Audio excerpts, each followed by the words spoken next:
He says, I sat down with Barack at a one-on-one meeting set up by that mutual friend, and we talked for hours. People always ask me what we talked about, and I wish I could remember some specific moment when it hit me that this guy was special. But it wasn't like that. It was the fact that he sought me out and then asked question after question about music, about where I'm from, about what people in my circle, not the circle of the wealthy entertainer, but the wider circle that reaches out to my fans and all the way back to what Marcy were thinking and concerned about politically. He listened. It was extraordinary. He says, I was happy to play the bag and not draw attention to myself. I didn't need to be on stage in every picture with him. I just wanted him to win. And he was talking about his assistant, Barack, throughout his campaign. Let's see here. He says, rap has been a path between cultures in the best tradition of popular music. And it has. Rap has united so many of us, different ethnicities, different social economic classes, different age groups. It's been a wonderful thing. So that was a very true statement. He says, certain kids never think about not going to college because college graduates are everywhere they look. It doesn't make them smarter or more moral. They're just followers like most people. And then he says, for other kids, everywhere they look, they see the drug gang. They're not stupid or immoral. They're just following what they see.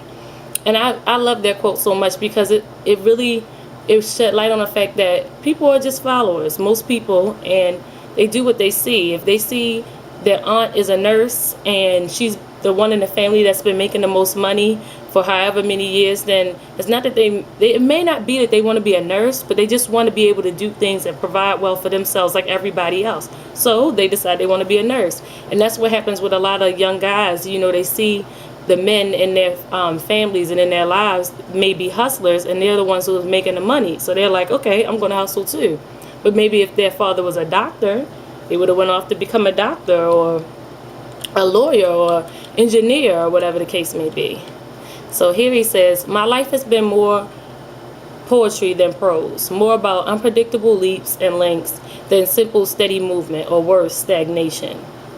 But I do sometimes get clear about the pointlessness of aggression, and this was one of those days. You have to be a special person, a Gandhi, to really live by that sort of ethic. And if you know that if I'm provoked, I'm almost always going to strike back. But deep down, I know it's true that love is what kills hate. In that quote, he was discussing his court situation that happened after an altercation in a club a while back. He was just talking about his feelings and what happened surrounding the whole situation.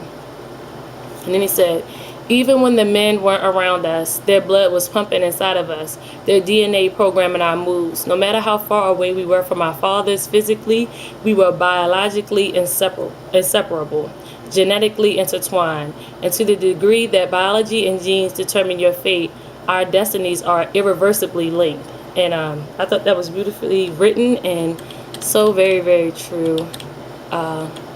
As you can tell, I really, really enjoy reading this book. And there's so much that I wish I could share with you all, but I want to keep this video short and sweet. So I'm giving you some of the best parts. When I first started working on this book, I told my editor that I wanted to do 3 important things. The first thing was to make the case that hip-hop lyrics, not just my lyrics, but those of every great MC, are poetry if you look at them closely enough. The second was I wanted the book to tell a little bit of the story of my generation, to show the context for the choices we made at a violent and chaotic crossroads in recent history.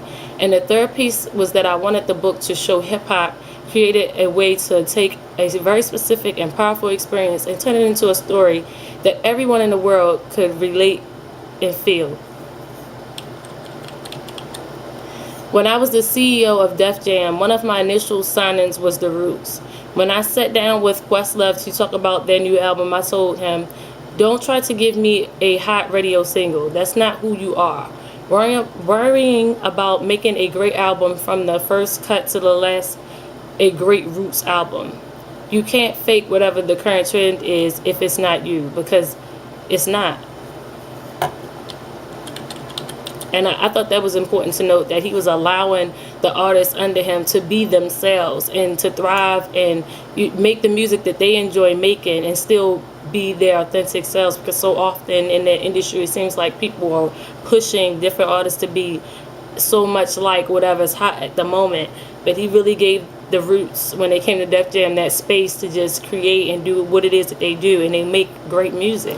He says here, what's hip hop's greatness? It's a cliche, but its greatness is that it keeps it real, in the most complicated sense of reality, and that realness lives in the voice of the MC. That will never change. And in this particular quote, he was describing why he doesn't really like auto-tune. He talked about Kanye and how Kanye is a true, genuine artist and made auto-tune, and the 808s and Heartbreak was a classic.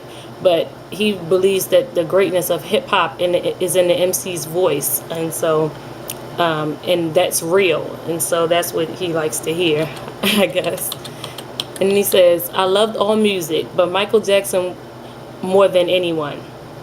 My mother would play Enjoy Yourself by the Jacksons, and I would dance and sing and spin around. I make my sisters my backup dancers.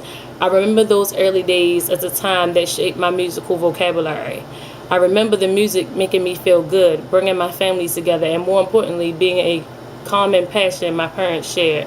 So in this quote, he really described his passion for music and what it did for his family. And then you could see how in his music he tries to do the same thing, because it really does bring people together at cookouts, and even if you're just chilling around the house, music is something most everyone can relate to and feel some kind of joy and satisfaction in. But I really like this quote because it showed him it displayed him. You can just kind of see him as a child, just being a child and not having to put on any, persona or anything, just being free. And that's what I really liked about that quote. He says here, I could count the number of times I smoked trees. Champagne and the occasional Malibu rum were my thing back then, but mostly I like to stay sober. The better to stay focused on making money. I come from that class of hustlers who looked at smoking as counterproductive. We used to judge NIGGAs who smoked as slackers or workers. When I did smoke, it was on vacation in the islands. I like that quote because it talked about how smoking can sometimes hinder you from doing things and being as productive as you possibly could, because, we all know for the most part, when people smoke, they go to sleep. And so what can you really do when you sleep besides sleep and dream? And so, but yeah, I really did like that quote. And I like that he said he used to drink Malibu rum, because I used to love Malibu rum when I first started drinking, because it's not something that makes you like dumbed out drunk, but you feel a nice buzz. So yeah, now you get a little extra tidbit of information about me. He says, I don't believe in the fire and brimstone, SHIT. The idea that God will punish people for eternity in a burning hell. I believe in one God. That's the thing that makes the most sense to me. There's wisdom in all kinds of religious traditions. I'll take from Christianity, Islam, Judaism, Buddhism, whatever. The parts that make the most sense feel like they're coming from the same voice, the same God. Most of all, I don't think what I believe should matter to anyone else. I'm not trying to stop anyone from believing whatever they want. I believe in God, and that's really enough for me. And I thought it was good for him to include that in the book, because we hear so much about Jay-Z being a possible devil worshiper, and so that kind of cleared up a lot. He says, it's always been most important for me to figure out my space rather than trying to check out what everyone else is up to minute by minute. Technology is making it easier to connect to other people, but maybe harder to keep connected to yourself. And that's essentially for any artist, I think. Well, he said that's essential for any artist, I think. And I thought that was great. He was kind of just talking about Twitter and Facebook and MySpace and all these different social networks, and how we're so in tune with other people, but not as in tune with ourselves as we could be if we weren't, I guess, on the internet checking up on everybody else all the time. He says here, you see the dude in the Benz and you feel a surge of something, maybe hope. The guy who hops out the Benz is familiar, a normal guy, like you in some ways, but he got out of that tight situation you're still in. Where I'm from, that guy in the shiny Benz was almost always a hustler, not a doctor or a lawyer or an engineer. Seeing that level of success is powerful. That image tells a dramatic story and drew a lot of us into lives of crime. This is why we shouldn't be afraid. I love this quote because he talks about fear. And me personally, I've been reading a lot about fear, and it seems like it's something that just is always popping up in front of me. I picked up that New Essence magazine the other day with Viola Davis, and there was something about fear across the front of the magazine. But let me just share this with you. It says there are two possibilities. One is that there's more to life than the physical life, that our souls will find that even higher place to dwell when this life is over. If that's true, there's no reason to fear failure or death. The other possibility is that this life is all there is, and that if that's true, then we have to really live it. We have to take it for everything it has and die enormous instead of living dormant. As I said way back on Can I Live? Either way, fear is a waste of time. Some people have used this song as evidence that I worship the devil, which is another chapter for the big book of stupid. Jay-Z is a mess. He says, it's really just laughable. But the sad part is that it's not even remotely a song about devil worship! Exclamation point. He says it's a song about the intersection of some basic human emotions, that place where sadness meets rage, where our need to mourn meets our lust for justice, where our faith meets our inclination to take matters into our own hands like karmic vigilantes. People who hear the word Lucifer and start making accusations are just robbing themselves of an opportunity to get in touch with something deeper than that, something inside their own souls. And I mean, that's just an excellent quote. And then he was talking a bit about the different female lyricists in the industry, and he's talking about Lauryn Hill. He says, when Lauryn came out with The Miseducation of Lauryn Hill, for a while it was the only thing I listened to. Lauryn is a very different person from me, of course, but I felt like her lyrics like they were mine. He says she was also one of the few contemporary female MCs I could even rap along to in my car. He was talking about Lil' Kim, and he said that he enjoyed listening to her music, but he just couldn't be in the car listening to some of the stuff she was saying because, you know, it would just sound weird or look weird. And then he was like, my songs are my stories, but they take on their own life and minds of people listening. The connection it creates is sometimes overwhelming.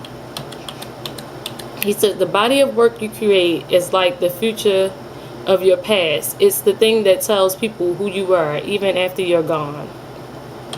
I believe that. My last will testimony is the work I've done. It's imperfect, but there's no truer statement of who I am. The reason this book is ultimately about my lyrics instead of being a typical autobiography is that my creative work is my truest legacy, for better or for worse. Go Jay. And then last I have here, and we change people through conversation, not through censorship. So I hope you all enjoyed this review. And if you pick up the book to read it, I hope you enjoy it as much as I did. It was a great book to read. If you get a chance, check out my blog, honeyseed.blogspot.com. I put up a post about Jay-Z comparing rap to poetry. It's a short video. It's only like 3 minutes long, but it's a really great insight to how he feels about the connection between the two. But Decoded was an excellent book, and I just wanted to come and share that with you all and celebrate Jay-Z doing that, making a book that I feel like is classic within hip-hop and literature about hip-hop. And yeah, go check it out. All right, peace and blessings to you all. Until next time, peace.